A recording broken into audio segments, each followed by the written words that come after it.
ایک خاتون آتی ہے, اس نے کہا حضور میرے لیے دعا کیجئے کہ میں جنت میں جاؤں. تو فرمایا بوڑھی عورتیں تو جنت میں نہیں جائیں گی. تو ظاہر ہے کہ یہ بات تو اس پر بڑی شاک گزری, پریشان ہو گئی, تو اس نے رونا شروع کر دیا. تو فرمایا نہیں بوڑھی عورتیں جنت میں نہیں جائیں گی. خاصی پریشان ہوئی تو حضور نے مسکرا کے کہا جو بھی جائیں گی جوان ہو کے جائیں گی. جنت میں بڑھاپا نہیں ہوگا, 33 سال کی عمر کا ہر شخص ہوگا, مرد بھی اور عورت.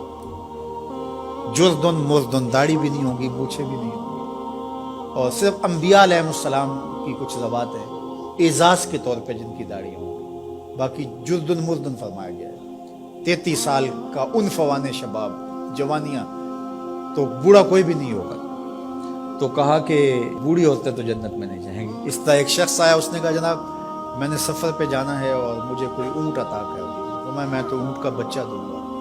اس نے کہا حضور میں نے بچے کو کیا کرنا ہے, نہ بوجھ اٹھا سکے نہ سوار اس کے اوپر ہوا جا سکے.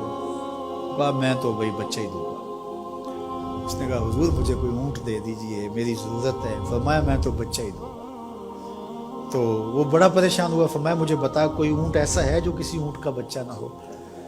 تو یہ سچ بھی ہے اور مزہ بھی ہے. ایک صحابی تھے, وہ حضور علیہ السلام کے لیے دیہات کی چیزیں لایا کرتے تھے. ہوتا نا ہمارے بھی دیہاتی دوست آتے ہیں, گڑ لے آتے ہیں, کوئی ساگ پات لے آتے ہیں. تو اس زمانے میں جو بھی دیہاتی چیزیں تھیں, تو وہ بدو تھا کسی دیہات کا, تو دیہات کی کوئی چیزیں لے آیا کرتا تھا, اور پھر حضور اس کو شہر کی چیزیں دیا کرتے تھے. اللہ اکبر. اور وہ گھاس لا کے شہر میں بیچتا تھا.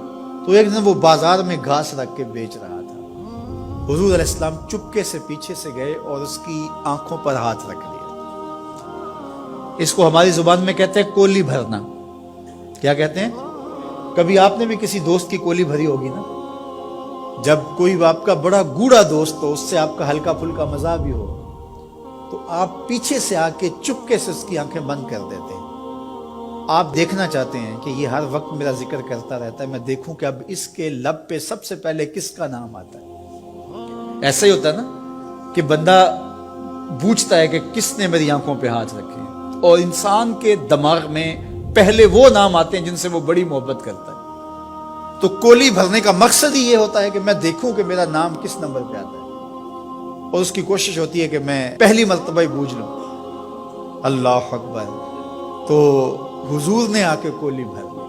اب حضور کے ہاتھ آنکھوں پہ آئے ہوں اور سینوں تک ٹھنڈ نہ گئی ہو, یہ کیسے ہو سکتا ہے؟ تو حضور نے کولی بھر لی, لیکن حضور اس کی آنکھیں دبا رہے ہیں اور وہ بولتا ہی نہیں, وہ بولتا ہی نہیں ہے.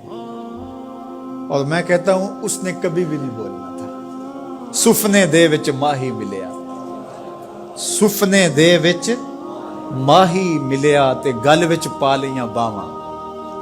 سفنے دے وچ ماہی ملیا تے گل وچ پا لیاں باواں. ڈر دی ماری اکھ نہ کھولا متیں پھر وچھڑ نہ جاواں.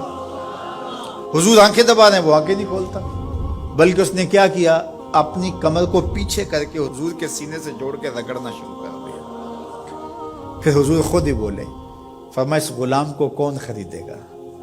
اس نے کہا حضور مجھے کس نے خریدنا ہے, میں تو بہت سستا ہوں. تو میرے حضور نے فرمایا تو بہت مہنگا ہے, تو بہت مہنگا ہے. فرمایا کرتے تھے یہ ہمارا دیہات ہے, ہم اس کے شہر ہیں. تو یہ حضور کا مزاح ہے. تو مزاح کرنا جائز ہے, لیکن حضور نے آ کے کولی بھری نا, کسی صحابی کو جرأت تو نہیں ہے کہ آ کے حضور کی کولی بھر لے. تو چھوٹا بڑے سے مزاح نہ کرے, بڑا چھوٹا